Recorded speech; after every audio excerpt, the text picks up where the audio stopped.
Good evening, and tonight we want to talk about the effects of social media and detox in order to help people to increase their public health and also to move away from smartphone technology and get much more involved with human communication.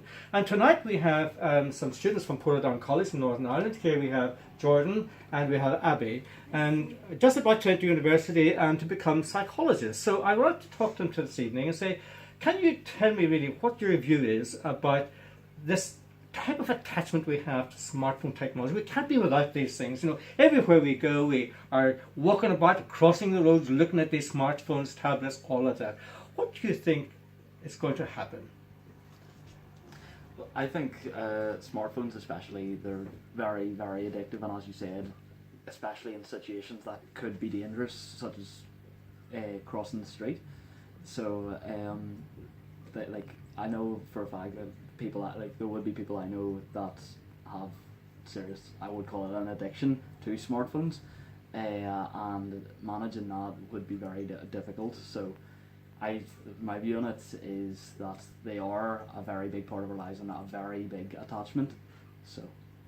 Thank you very much indeed, Jordan. And Abby, do you feel that any of your friends have become much more attached to this? Or is it just a dependency? I feel as though they have become more of a dependency in our society because there are a lot different risks now, as in, for example, getting places and stuff. It's a lot easier for people to cancel and for people to change their plans.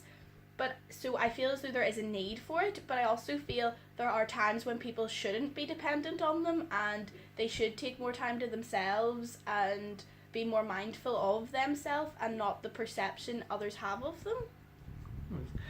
One of the other problems that we do have, of course, is that you know that clinical psychologists now, we are very concerned about this whole concept of internet addiction disorder in the new classification manual.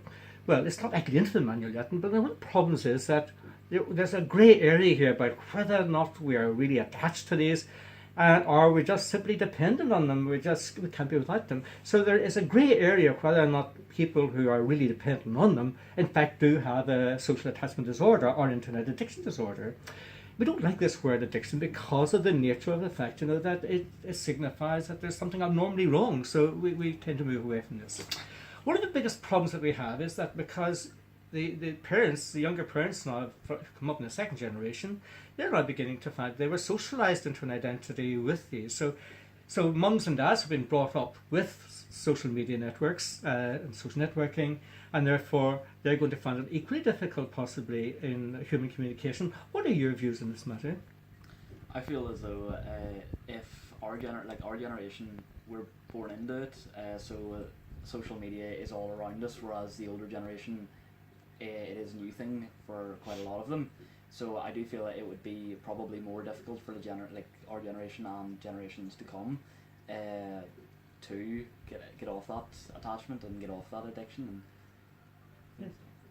And how do you think this might happen? Should this be an educational problem? Should we have a GCSE now which stresses the whole significance and importance of human communication, the reading of emotions? Because we really can't really read people's faces, you know, very well on Instagram, Snapchat. We can smile and we can laugh. But the main problem is that whenever we look at online dating as psychologists, we look at cyber dating, cyber abuse, all of those things. One of the problems is that it is not, we'll miss out on the human factor. Would you agree or not? I would. There's a lot of factors in especially online dating and things like that that you don't see in real life, or that you would see online. You don't know what the person is really like behind the photo. You know, you can see the photo, but you don't know the person behind it. So I think that aspect of it is missing in online dating and online sites. So it opens up a lot of dangers as well. For example, for catfishing and stuff, where people put up false identities. But I feel as though the people of our generation need to be taught how to deal with that. But it is a new way of communicating, and I think people need to learn how to distinguish between the two, but they need to learn both, as in how to present themselves accurately online and well and appropriately. Yes. And with this extend also to Instagram and Snapchat, where we're just putting almost anything on screen nowadays. I'm reminded here of some of my colleagues in clinical psychology would be saying they're now dealing with revenge porn, young people, coming online, being pressurized to go on different states of undress, all of that. And all these things which are horrendously unethical, and we're really aghast. We don't really know what to do about this. How do we stop this, Would you have any ideas about how, as psychologists of the future, how you might do this? I feel as though you need to look at the reasons why people are putting up them things and why they're able to be pressured. I think you need to think more of get the self-confidence of the individual and all about conformity. You would need to take that into account and tackle the issue with the individual instead of it as a whole and break it down into smaller components. I think that would be a lot more effective than going straight to what is happening online.